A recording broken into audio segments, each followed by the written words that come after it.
Halo, selamat datang di webinar Life Coach RCK.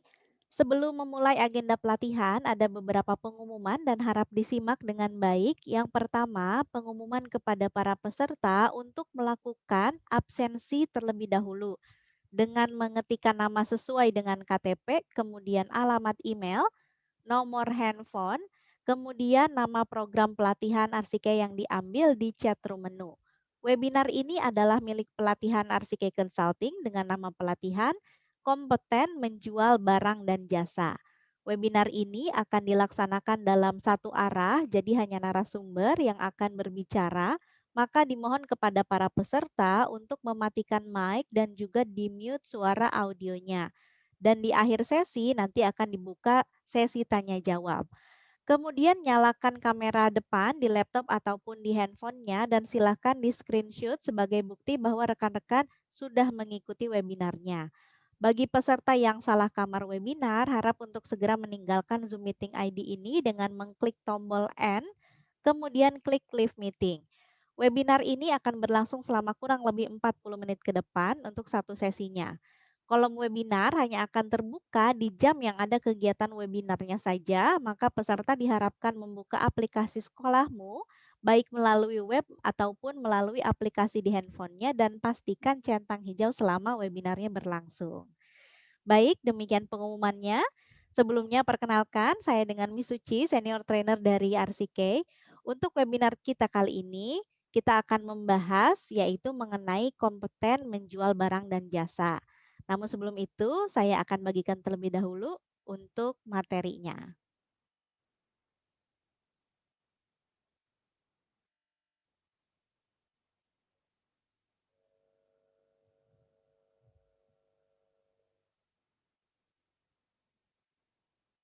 Nah, baik rekan RCK, ini adalah materinya mengenai prinsip menjual barang dan juga jasa. Ini sering banget ya, kita mungkin sudah melakukannya gitu ya dalam kehidupan kita sehari-hari. Nah, kita mulai terlebih dahulu dengan pendahuluan yaitu mengenai asisten penjualan toko. Asisten penjualan toko yaitu menjual aneka barang dan jasa secara langsung kepada masyarakat atau atas nama perusahaan retail dan grosir dan menjelaskan fungsi dan kualitas barang dan jasa. Tugas seorang asisten penjualan toko yaitu menentukan kebutuhan pelanggan dan memberi saran tentang produk, kemudian kisaran harga, pengiriman, garansi, dan juga penggunaan dan perawatan produk. Untuk tugas selanjutnya yaitu dari seorang asisten penjualan toko menunjukkan dan menjelaskan kepada pelanggan barang dan jasa perusahaan, kemudian menjual barang dan jasa, menerima pembayaran dengan berbagai metode pembayaran, tidak melulu melalui cash ya, bisa melalui transfer mungkin atau metode pembayaran yang lainnya. Lalu menyiapkan faktur penjualan dan mencatat penjualan menggunakan cash register. Kemudian untuk mencatat penjualan ini penting sekali karena ini juga nanti akan digunakan oleh si asisten penjualan toko untuk bahan evaluasi gitu ya. Kemudian tugas selanjutnya membantu dengan manajemen persediaan berkelanjutan seperti persediaan produk dan berpartisipasi dalam pengambilan stok. Jadi harus ikutan juga nih ketika nanti mengambil stok barang gitu ya. Kemudian menumpuk dan memajang barang-barang untuk dijual dan membungkus dan mengepak barang yang akan dijual juga. Oke, itu adalah tugasnya seorang asisten penjualan toko.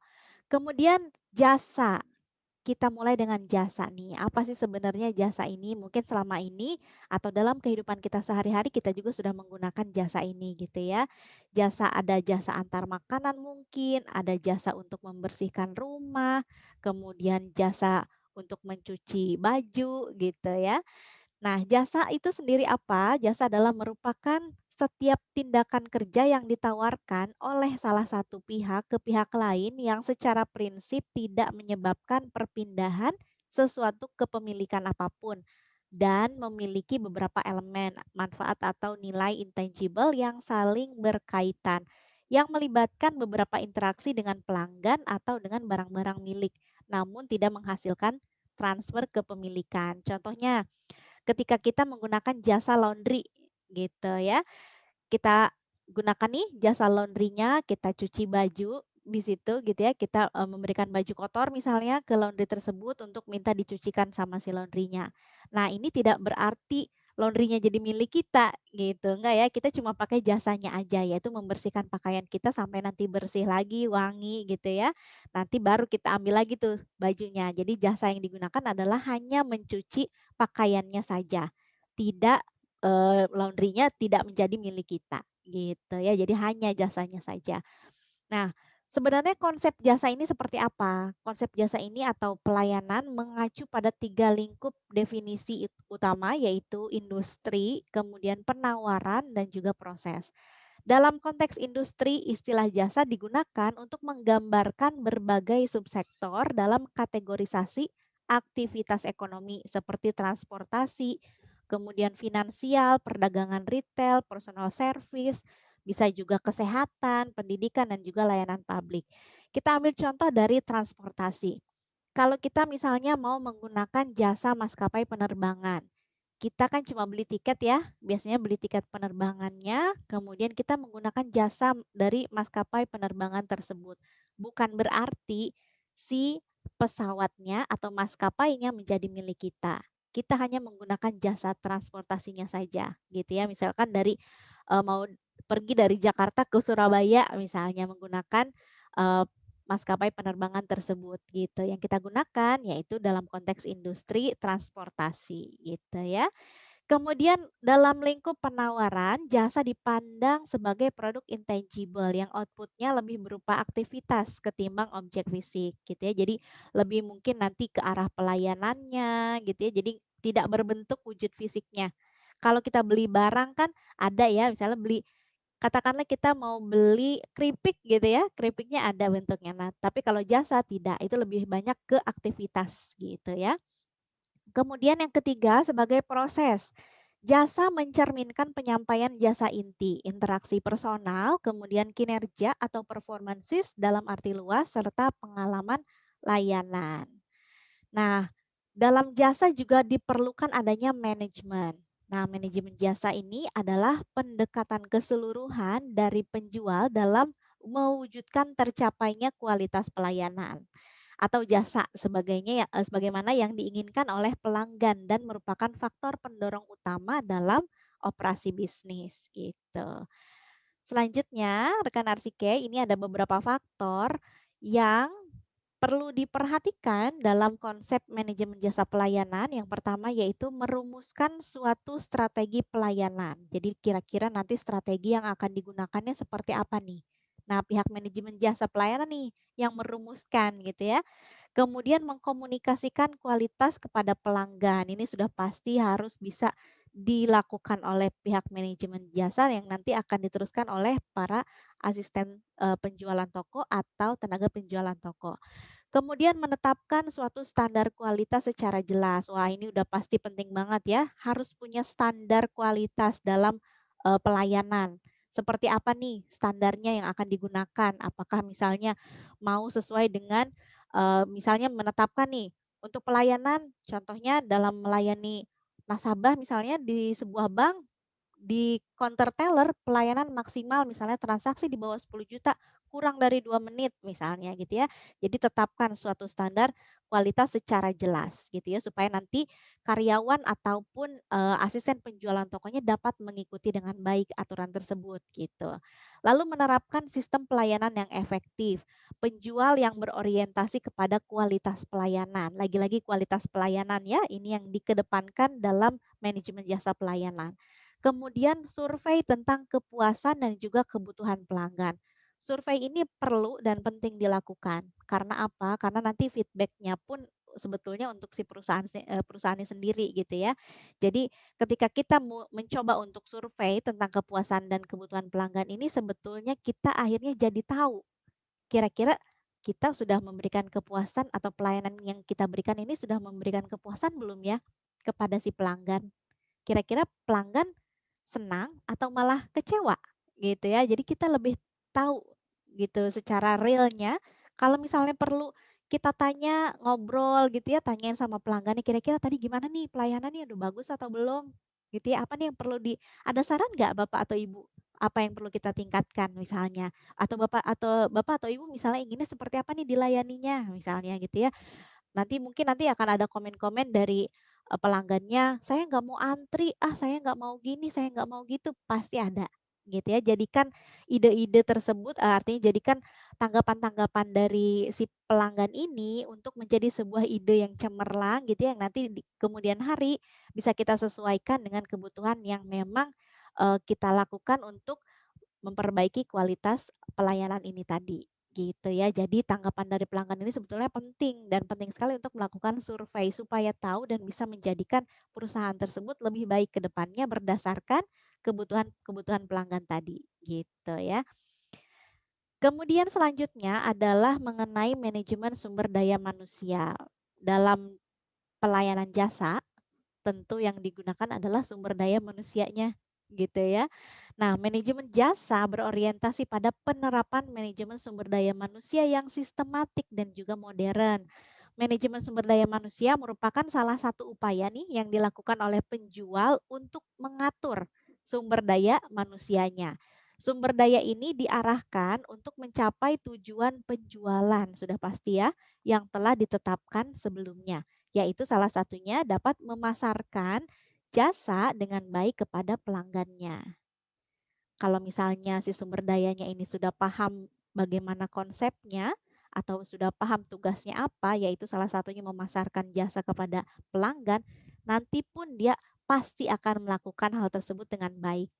Kalau misalnya tidak ada informasi atau tidak ada instruksi dari pihak manajemen untuk memberikan arahan kepada si karyawan atau si asisten tenaga penjualan, nanti ya pelayanannya semau-maunya mereka gitu ya. Jadi tidak ada standar nanti akhirnya.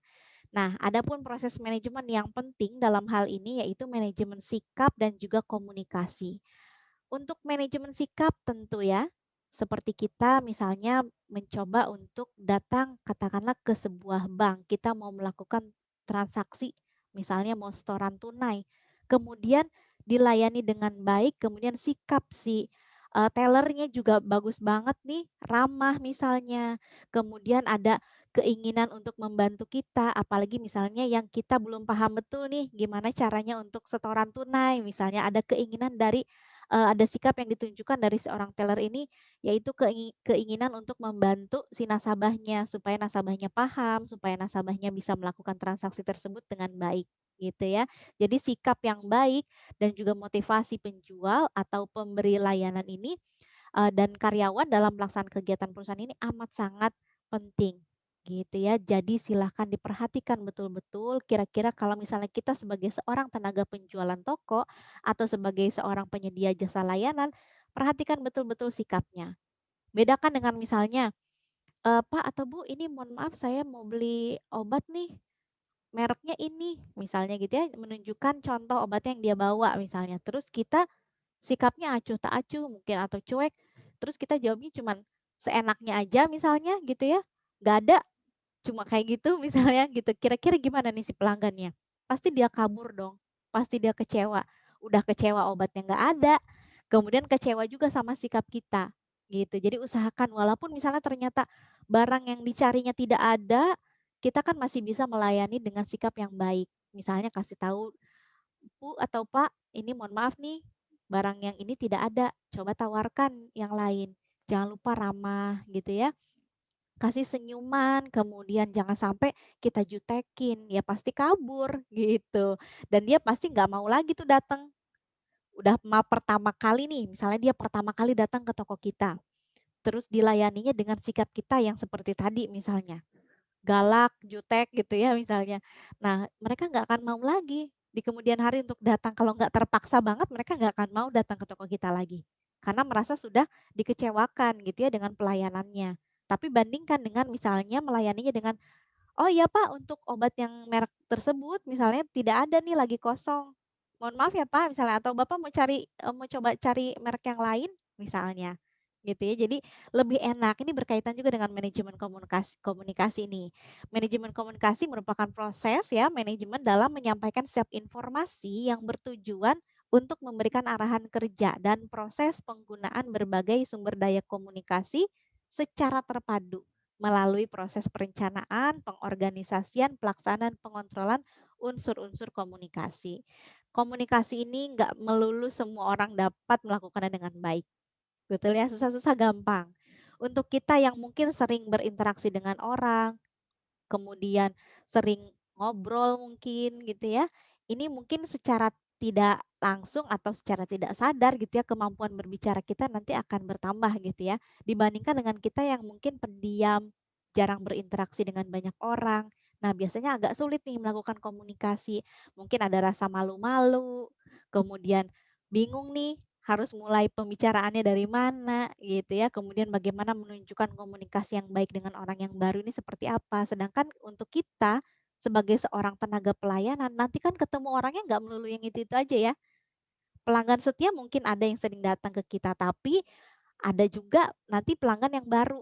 Nah, bagaimana nih cara melayani pelanggan yang baru kalau misalnya kita nggak bisa melakukan komunikasi dengan baik? Gitu. Gimana nih cara menarik perhatian mereka? Bagaimana cara menyapa, sikap kita gitu ya, cara kita berbicara itu pun nanti menjadi penilaian tersendiri untuk mereka. Sampai akhirnya mungkin nanti mereka memutuskan nyaman gitu ya dan merasa apa yang mereka harapkan itu kita penuhi dan nanti pada akhirnya ya mereka akan balik lagi untuk datang lagi, misalnya beli produk kita atau menggunakan jasa layanan kita. Baik rekan Arsike, selanjutnya yaitu mengenai pelayanan prima. Dari tadi kita ngomongin pelayanan terus ya, pelayanan dengan baik. Nah, pelayanan dengan baik ini adalah pelayanan yang kita sebut dengan pelayanan prima.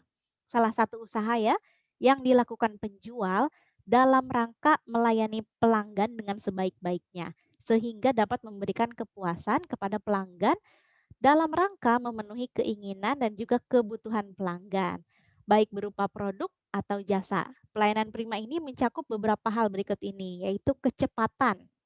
Yang pertama kecepatan, selanjutnya ketepatan, keramahan, dan juga kenyamanan. Untuk kecepatan sendiri, contohnya, ketika kita membuka usaha toko online, sekarang kan lagi banyak banget ya, karena di masa pandemi kita juga memang nggak bisa keluar rumah sebebas dulu gitu ya, sebelum ada pandemi. Jadi kebanyakan orang yang mungkin sudah tidak bekerja memutuskan untuk membuka usaha, yaitu membuka usahanya kebanyakan juga yang dipilih adalah membuka usaha online. Nah, dalam membuka usaha online ini tentu pelayanan juga tetap harus dikedepankan. Gimana nih cara pelayanan prima dalam usaha toko online, misalnya di toko online ini menjual baju gitu ya.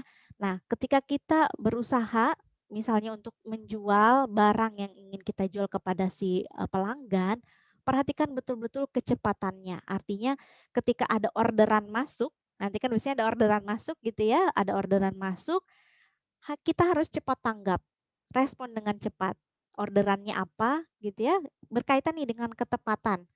Dicek lagi, misalnya tadi ini toko baju dia mau belinya celana nih, size-nya M misalnya, warnanya biru. Coba dicek, di cross check lagi.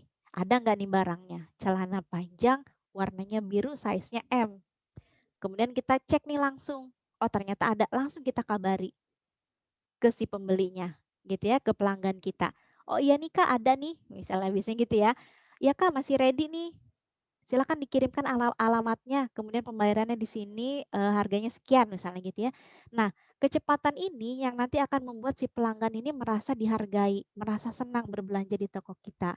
Nanti pasti responnya gini, "Itu tuh kemarin beli di toko online A, dia cepet kok responnya. Begitu aku tanya stok, dia langsung jawab. Begitu aku tanya misalnya, ada nggak celana warna biru size M?" misalnya. Terus dia langsung bales nggak lama-lama, misalnya gitu ya. Lebih enak dibandingkan dengan kita bikin PHP pelanggan gitu ya. Diem dulu, didiemin dulu, ada orderan masuk, "Ah, entar dulu deh, kita beresin dulu nih barang-barang yang di sini," misalnya gitu. Tanpa kita pedulikan tuh ada orderan masuk. Udah deh nanti aja deh sorean orderannya dibuka misalnya gitu ya. Nah, kalau misalnya kita melakukan hal itu sebagai penjual rugi dong. Betul nggak? Sedangkan siapa tahu nih si pelanggan ini selain bertanya sama kita, bertanya juga ke toko yang lain. Jadi siapa cepat dia dapat gitu sistemnya ya. Jadi kalau misalnya si pelanggan ini kan berhak memilih ya mau mau beli dari toko yang mana gitu. Kalau kalau ternyata misal ke toko kita nggak ada balasan juga, responnya lama, ya pasti dia akan cari ke toko yang lain, gitu. Makanya kita harus memberikan memberikan pelayanannya yang prima, kasih kecepatan waktu dalam menjawab, orderannya tadi, kemudian pilih, bajunya atau orderannya nih harus tepat banget ya, pilih sesuai dengan orderannya si pelanggan, kemudian layani dengan ramah. Biasanya kan suka ada tuh ya untuk, prolognya gitu ya, begitu ada orderan masuk, "Halo Kakak, kami dari toko A, silakan orderannya bla bla bla bla bla bla," biasanya gitu ya. Nah, silakan disapa dengan ramah gitu ya, jangan sampai mereka merasa digalakin, merasa dijutekin, merasa dicuekin, silahkan berikan sapaan yang ramah tamah gitu ya, supaya mereka juga nanti akhirnya nyaman dan senang berbelanja di toko kita, itu. Untuk selanjutnya yaitu mengenai apa itu kualitas. Ini dia yang penting ya, kualitas pelayanan. Kualitas pelayanan merupakan ukuran seberapa besar tingkat layanan yang diberikan mampu sesuai dengan ekspektasi atau harapannya pelanggan. Ada dua faktor utama yang mempengaruhi kualitas pelayanan, yaitu pelayanan yang diharapkan oleh si pelanggan dan juga pelayanan yang dirasakan atau yang dipersepsikan. Bila pelayanan atau jasa yang dirasakan sesuai dengan yang diharapkan, maka kualitas pelayanannya atau jasanya dianggap baik dan juga memuaskan. Demikian juga sebaliknya, apabila jasa yang diberikan buruk dibandingkan jasa yang diharapkan, maka kualitas jasa dipersepsikannya ya negatif atau buruk gitu. Jadi perhatikan betul untuk kita sebagai penyedia jasa pelayanan, kualitas pelayanan ini harus dijadikan nomor satu, harus jadi hal yang sangat penting. Gitu ya. Kemudian rekan Arsike selanjutnya adalah mengenai pelayanan yang sering digunakan untuk menilai kualitas pelayanan. Meliputi ada 5 dimensi pokok yaitu keandalan, yakni kemampuan untuk memberikan pelayanan yang dijanjikan dengan segera, akurat, dan juga memuaskan. Misalnya kita mau ketemu sama pelanggannya jam 5 sore misalnya, silakan penuhi. Jadi jangan sampai kita tiba-tiba, "Aduh Pak, mohon maaf ya, saya batalkan." Wah, nanti pasti kecewa. Kenapa? Karena mungkin pelanggannya sudah menunggu-nunggu kita, gitu ya.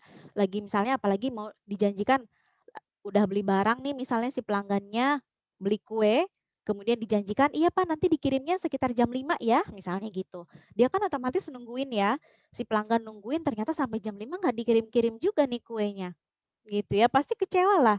Terus nelpon-nelpon kita pasti, komplain, "Kenapa udah jam 5 kok ini belum datang juga ya?" Nah, ini yang nanti akan menyebabkan tidak adanya kepuasan dari si pelanggan tersebut.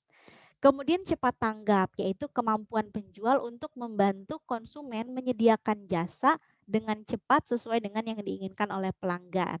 Kemudian jaminan mencakup pengetahuan dan kemampuan untuk melayani dengan rasa percaya diri. Tentu ya, sebagai penyedia jasa pelayanan, tentu harus dibarengi dengan rasa percaya diri.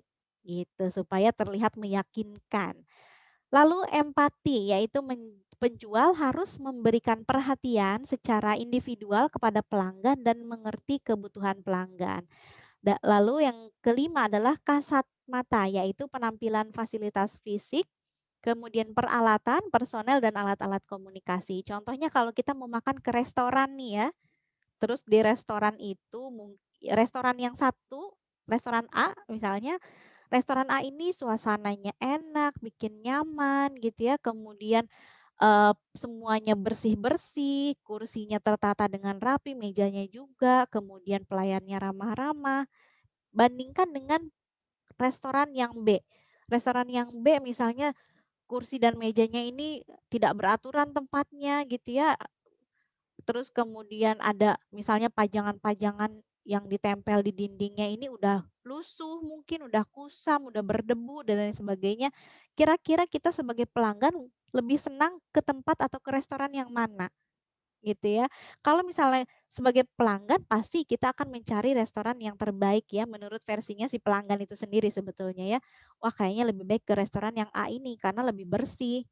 Kemudian semuanya juga kayaknya kelihatannya rapi. Jadi terlihat menarik gitu ya dibandingkan dengan restoran yang B. Jadi silakan penampilan fasilitas fisik kalau rekan-rekan memang mau membuka gitu ya restoran mungkin atau toko atau lain sebagainya, usaha-usaha yang lain, silakan perhatikan betul penampilan fisiknya.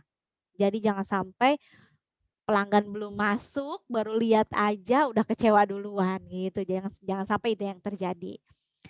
Kemudian selanjutnya adalah mengenai konsep, konsep kualitas pelayanan.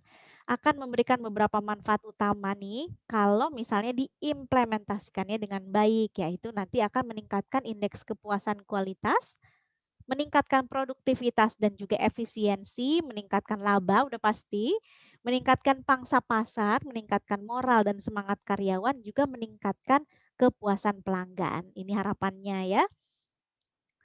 Selanjutnya yaitu kita beralih ke barang. Tadi jasa, sekarang barang. Nah, barang ini adalah merupakan produk dengan wujud fisik yang menjadikannya bisa dilihat, bisa dirasakan, disentuh, dipegang, disimpan mungkin, dan mendapat perlakuan fisik lainnya. Menurut Fandi Ciptono, ciri-ciri barang antara lain memiliki wujud, nilai atau manfaatnya bisa dirasakan saat itu juga. Kemudian penggunaannya akan menyebabkan nilai dan manfaat berkurang atau habis. Itu ya. Kalau misalnya kita beli makanan, contohnya makanan kemasan, kita beli keripik-keripik pedas misalnya gitu ya. Kita beli ada wujudnya nih keripik bentuknya, kita makan, kita bisa manfaatkan atau bisa kita rasakan juga saat itu. Gitu ya, dan itu mungkin nanti akan menyebabkan berkurang atau mungkin habis dimakan langsung gitu ya si keripiknya. Oke,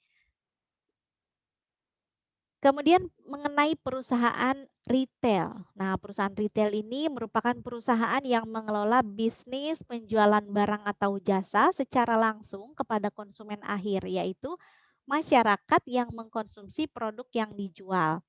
Dalam konteks bisnis, arti retail adalah pemasaran produk, baik barang maupun jasa yang dilakukan secara eceran atau satuan langsung kepada konsumen akhir untuk penggunaan rumah tangga atau pribadi, bukan untuk dijual kembali.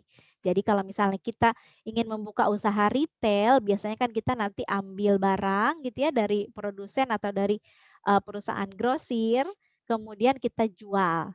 Beli misalnya beberapa kardus, dari toko grosir beberapa kardus, minyak misalnya. Beli minyak untuk kita jual kembali gitu ya. Ketika kita yang menjual kembali ini kita bisa membuka usaha retail. Jadi dijualnya secara eceran gitu ya, bukan dalam jumlah yang banyak gitu.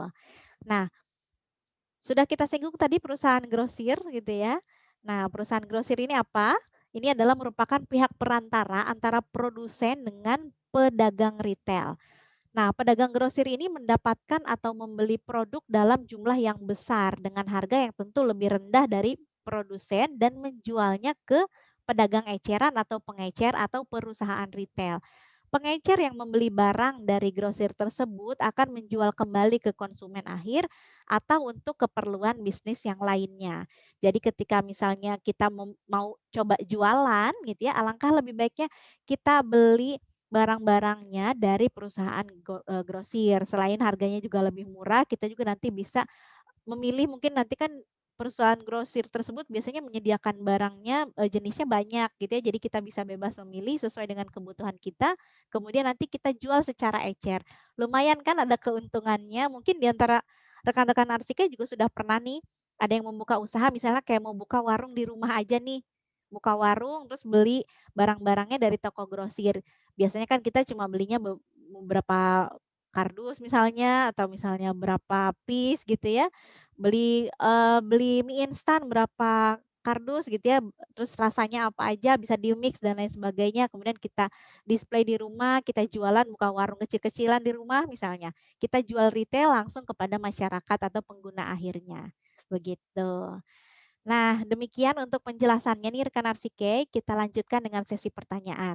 Namun sebelumnya dapat kita simpulkan ya, prinsip mengenai barang dan jasa ini atau prinsip menjual barang dan jasa ini perlu kita perhatikan betul-betul karena untuk kita sebagai calon pedagang misalnya gitu ya atau calon penyedia jasa pelayanan harus memperhatikan betul kualitas pelayanan tersebut, kualitas barangnya juga gitu ya, apa yang barang yang akan kita jual nanti gitu ya. Oke, untuk sesi pertanyaannya yaitu ada 3 pertanyaan nih. Pertanyaan yang pertama adalah kenapa diperlukan manajemen sumber daya manusia dalam sebuah perusahaan retail? Oh ya perlu dong. Perlu nggak sih? Perlu ya. Manajemen ini kan tugasnya mengatur ya, kemudian mengarahkan, menetapkan aturan, kemudian merumuskan strategi pelayanan, menetapkan standar kualitas barangnya atau jasa yang nanti akan diberikan, dan mungkin nanti karyawan atau tenaga penjualan tokonya juga nanti harus mengikuti aturan ini, aturan yang sudah manajemen tetapkan. Nah, tujuan diadakannya manajemen ini adalah untuk mencapai tujuan penjualan yang sudah ditetapkan sebelumnya. Kemudian pihak manajemen pun akan biasanya menyediakan pendidikan atau mungkin pelatihan misalnya untuk membuat tenaga penjualan toko ini bisa memasarkan produknya dengan baik kepada pelanggan, memasarkan barang atau jasanya kepada pelanggan juga gitu kan. Nah, kalau misalnya mereka sudah mampu menguasai cara pelayanan kepada pelanggan, otomatis nanti akan meningkatkan juga penghasilan atau pendapatan dari si perusahaan tersebut. Jadi manajemen ini amat sangat penting ya karena ini nanti pasti harus diikuti oleh seluruh seluruh, asisten tenaga penjualan toko ataupun mungkin nanti karyawannya gitu ya, yang berkecimpung di dalamnya, nanti harus diikuti betul apa yang sudah manajemen arahkan supaya semuanya berjalan dengan lancar dan sesuai dengan tujuan penjualan yang sudah ditetapkan tadi. Kemudian untuk yang kedua yaitu pertanyaannya adalah ada beberapa faktor yang perlu diperhatikan dalam konsep manajemen jasa pelayanan. Salah satunya yaitu survei tentang kepuasan dan kebutuhan pelanggan. Kenapa harus dilakukan survei dan bagaimana caranya? Baik, survei ini harus dilakukan agar apa? Supaya kita mengetahui ya tanggapan dari pelanggan. Sudah seperti apa nih pelayanan yang kita berikan kepada mereka? Apakah sudah memuaskan pelanggan atau justru malah ini bikin pelanggan merasa kecewa karena kebutuhannya tidak terpenuhi gitu ya. Nah, kemudian juga sebagai untuk keuntungannya sebetulnya kalau kita mengadakan survei ini untuk perusahaan yaitu nanti kita dapat feedback dari pelanggannya. Feedbacknya seperti apa? Misalnya untuk saya langsung jawabnya untuk caranya nih. Cara, untuk melakukan survei ini. Bisa dengan wawancara langsung, kemudian bisa juga via telepon, atau mungkin, bisa juga menyebarkan kuesioner gitu ya, kasih kuesioner ke pelanggannya disuruh isi gitu. Nanti dari hasil kuesioner itu nanti kita bisa simpulkan kira-kira pelanggan ini sudah merasa, puas dengan pelayanannya atau memang belum. Kemudian nanti bisa kelihatan nih apa aja yang kurang yang perlu kita tingkatkan. Kalau itu melalui kuesioner, begitu juga dengan, melalui misalnya telepon atau wawancara langsung. Contohnya misalnya di bank nih, ada seorang nasabah yang datang ke customer service. Kemudian setelah ke customer service, dia melakukan transaksinya, misalnya membuat, buku rekening, kemudian membuat ATM, dan melakukan setoran uang tunai misalnya ya. Nah setelah selesai transaksinya, nanti biasanya akan ada tim dari si bank tersebut untuk menelpon si nasabahnya tadi. Nanti akan ditanyakan, "Pak atau Ibu tadi sudah datang terima kasih misalnya sudah menjadi, nasabah bank A," gitu ya misalnya. Kemudian, karena sudah menjadi nasabah, kami meminta misalnya pendapat atau tanggapan dari Bapak dan Ibu mengenai pelayanan yang kami berikan tadi kepada Bapak atau Ibu, gitu. Kemudian nanti cerita dong pasti ya si Bapak atau Ibu atau si nasabah ini pasti cerita, "Oh ya nih tadi saya dilayani tadi mohon maaf misalnya Ibu dilayani dengan siapa? Ingat tidak Bu namanya?" Atau si customer service-nya memperkenalkan diri nggak Bu? Misalnya gitu ya, ditanya sama si, tim survei dari bank tersebut. Kemudian si ibunya kan nanti atau si nasabah ini akan, menjelaskan gitu ya, ketika menjelaskan, "Iya nih tadi saya dilayani sama, Mbak Suci deh kayaknya namanya. Kemudian, tadi tuh ya gimana ya, saya seneng sih," misalnya. Tadi dijelasinnya detail banget, jadi saya ngerti padahal saya ini belum pernah sama sekali nabung di bank misalnya gitu ya, tanggapan dari si nasabahnya. Kemudian nanti tanggapan-tanggapan ini kita kumpulkan gitu ya. Kita kumpulkan nanti baru kita cek nih kira-kira kelebihannya apa yang sudah artinya yang sudah membuat pelanggan puas dan apa nih kekurangannya. Terus misalnya dikasih tahu lagi nih sama pelanggannya, "Iya tapi Mas, atau Pak, atau Bu," misalnya, "tadi tuh saya tuh kurang ngerti ya masalah ini soalnya Mbak Suci tuh tadi kecepatan ngejelasinnya pas bagian yang ini tapi, saya udah coba sih baca-baca misalnya dari brosur yang dikasih tapi ya masih bingung juga," misalnya gitu ya. Nanti kan kita terima tuh, jangan kita bantah apalagi kita sampai marah gitu ya. Ketika melakukan survei tersebut diterima apapun yang nanti menjadi tanggapan dari, pelanggan tersebut atau nasabah tersebut. Kemudian nanti setelah itu baru di belakang gitu ya, nanti kita lakukan proses evaluasi. Kemudian ada juga yang mungkin melalui kuesioner, misalnya sebelum si nasabahnya keluar dari gedung, banknya tersebut, diminta nih untuk mengisi misalnya kuesionernya ada berapa pertanyaan, nggak usah banyak-banyak, yang penting, apa ya, poin-poinnya itu jelas dan juga menuju ke kepuasan pelanggan. Jangan sampai misalnya pelanggan mau keluar, kita sodorin kuesioner yang pertanyaannya lebih dari 50 soal, dia nggak akan mau isi. Saya yakin itu. Karena males ya, banyak banget soalnya, gitu. Jadi silakan berikan, soal kuesionernya yang tidak perlu banyak-banyak, yang penting, sudah mencakup keseluruhan isi dari, untuk, ini ya, intinya adalah memperbaiki kualitas pelayanan tadi, gitu. Itu bisa dilakukan juga nih.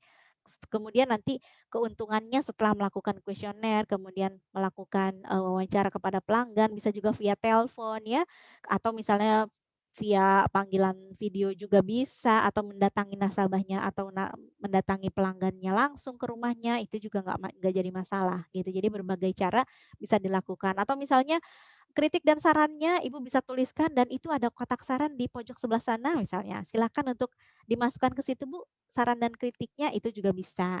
Melalui pos, kotak kritik dan saran itu juga bisa ya. Nanti silahkan dicoba untuk membuat, wadah atau media gitu ya untuk si, pelanggannya bisa menyalurkan aspirasi gitu. Kemudian sebetulnya kalau kita melakukan survei ini kan ada feedback-nya juga ya, ada feedback, ada umpan umpan balik dari si pelanggannya untuk si perusahaan. Kemudian nanti pun akan memberikan tanda juga bahwa si perusahaan ini sangat peduli dan juga perhatian nih sama pelanggannya. Nah, kemudian pertanyaan yang ketiga nih, berikan contoh pelayanan prima untuk jenis usaha online. Oke, jawabannya yaitu misalnya, ketika kita mau belanja baju misalnya ya, mau belanja baju di toko online. Kemudian kita pilih bajunya motifnya bunga, kemudian size-nya M, kemudian warna bajunya misalnya merah. Nah, ini yang kita order nih. Biasanya kalau toko online yang sudah, mengikuti, untuk seperti marketplace gitu ya, sudah ada kan ya, nanti kita tinggal centang-centang aja, kita tinggal pilih aja gitu kan. Nanti setelah dipilih kemudian nah pelayanan primanya di sebelah mana gitu ya, di bagian mana, pelayanan yang pertama harus dilakukan adalah mengecek orderan. Nanti kan orderannya masuk tuh. Nah ketika orderannya masuk, ke kita langsung kita cek orderannya, ada nggak barangnya, tersedia nggak stoknya. Karena kecepatan pelayanan ini kan memang penting ya, berkaitan dengan tadi nih kalau pelayanan prima kan ada kecepatan, ada ketepatan ya. Nah, kecepatan ini yang nanti akan dilihat gitu ya, kira-kira pelayanan dalam melakukan pengecekan orderan ini dilakukannya seperti apa? Apakah ditunda-tunda oleh si penjual atau memang begitu ada orderan secepatnya langsung kita cek, kemudian kita kabari kalau memang misalnya barangnya tidak ada atau barangnya yang ada apa, gitu ya, yang tersedianya apa. Nah, kemudian dicek juga harus teliti dan tepat. Ketepatan ya, tadi kecepatan, sekarang ketepatan. Ketepatannya ini dilihat nih orderannya tadi warna apa? Warna merah. Motifnya tadi apa? Bunga-bunga atau apa? Tadi motifnya maunya yang bunga gitu. Size-nya apa? Size-nya adalah yang M. Lalu mungkin ini barang nanti dikirimnya kemana? Alamat pengirimannya juga penting. Jangan sampai barangnya udah betul, kita salah kirim. Rugi, ya kan? Jadi silakan dicek sampai ke alamat pengirimannya. Kalau memang misalnya kurang jelas, boleh langsung dipastikan hubungi si pembelinya atau si pelanggan kita. Harus tepat ya. Lalu jika memang pesanannya kosong, ternyata barangnya tidak tersedia, komunikasikan, informasikan kepada si pelanggan supaya pelanggannya merasa dihargai, supaya pelanggannya, "Oh iya, ini dikasih tahu informasinya begini. Wah dia ramah banget ya ngasih tahu, oh dia kok mau ya ngasih tahu padahal aku ordernya cuma satu doang nih, nggak ada selusin," gitu. Tapi kita dikasih pelayanannya bagus, walaupun ordernya cuma satu misalnya. Biasanya kan orang ini anggapannya gini, kalau, "Wah kayaknya karena belinya cuma satu piece aja kali ya, jadi dilayaninya cuman kayak gini. Kalau belinya satu lusin mungkin beda pelayanannya." Nah, biasanya kayak gitu ya. Atau mungkin kita datang nih ke toko grosir misalnya, yang lain, belinya 100 piece, 200 piece, kita datang cuma beli 5 piece misalnya. Terus pelayanannya dibedakan gitu, kadang ada juga itu ya yang seperti itu. Nah ini jangan sampai pelanggan kita merasakan hal seperti itu. Jadi pembelian berapapun pelayanannya harus sama gitu. Pelayanan yang diberikan tetap harus prima. Jadi jangan sampai merasa dibeda-bedakan karena kuantitas yang dibelinya gitu ya. Kemudian kalau misalnya ternyata barangnya ada, informasikan, barangnya tidak ada pun informasikan, komunikasikan dengan baik, kasih taunya dengan secara apa ya, ramah tamah gitu ya. Jadi jangan sampai kita ngasih taunya cuman, "Mbak, ini barangnya nggak ada, gimana nih? Mau diganti nggak?" Atau misalnya, "Mbak, barangnya nggak ada, kita kita kirim random ya." Pasti pelanggannya kecewa. Ah, daripada dikirim random terus nanti misalnya nggak sesuai dengan, keinginan kita gitu, keinginan si pelanggannya, nanti barangnya jadi malah nggak jadi manfaat, nggak digunakan misalnya, biasanya si pelanggan itu, "Udah deh Mbak, nggak jadi," biasanya gitu ya. Tapi kalau kita misalnya komunikasikannya dengan baik, "Mohon maaf Mbak, ini misalnya barang yang Mbak, order ini kebetulan sedang kosong, stoknya akan datang 2 hari lagi. Apakah misalnya Mbaknya ini mau menunggu 2 hari lagi atau misalnya mau mencoba nih ganti motif aja atau ganti warna aja?" Misalnya gitu. Jadi ditawarkan solusinya. Jadi jangan sampai kita bilang, "Mbak, barangnya kosong." Cuma sampai situ aja misalnya, jangan gitu ya, kasih solusinya. Kasih tahu nih si pelanggannya bahwa kita punya solusinya A, B, C, D, supaya mereka bisa memilih dan memutuskan gitu. Kemudian dibuat nyaman ya si pelanggannya, jadi jangan sampai misalnya dia nungguin terlalu lama, kemudian kita balas chatnya dengan kata-kata yang kurang baik dan kurang sopan misalnya. Jadi jangan sampai itu terjadi. Buat mereka nyaman karena walaupun misalnya mereka dikecewakan nih, kan tadi kecewa ya, "Wah iya nih nggak ada nih, yang aku mau kan warnanya merah, terus, motifnya bunga-bunga tapi datangnya 2 hari lagi, gimana ya?" Kecewa dong. Nah tapi kalau kita misalnya, memberikan komunikasi yang baik gitu ya, membuat mereka merasa nyaman dengan apa yang kita sampaikan, pasti mereka akan menerima. Setidaknya walaupun mereka kecewa di awal gitu karena barang yang mereka mau nih nggak ada, belum tersedia gitu ya, harus menunggu dulu. Tapi dengan kita memberikan pelayanan yang sebaik-baiknya, pelayanan yang prima itu kayak, apa ya, semacam terobati kecewanya gitu ya. Jadi jangan dibiarkan mereka kecewa, ya udah kecewa aja gitu ya, jangan ya. Tapi yuk diobatin supaya mereka akhirnya nanti harapannya nggak kapok belanja di kita dan akhirnya mereka mau kembali dan datang untuk berbelanja lagi di tempat kita, itu ya. Oke, rekan Arsike, terima kasih banyak nih atas perhatiannya. Demikian untuk webinar kali ini. Sampai jumpa di lain kesempatan. Salam progres.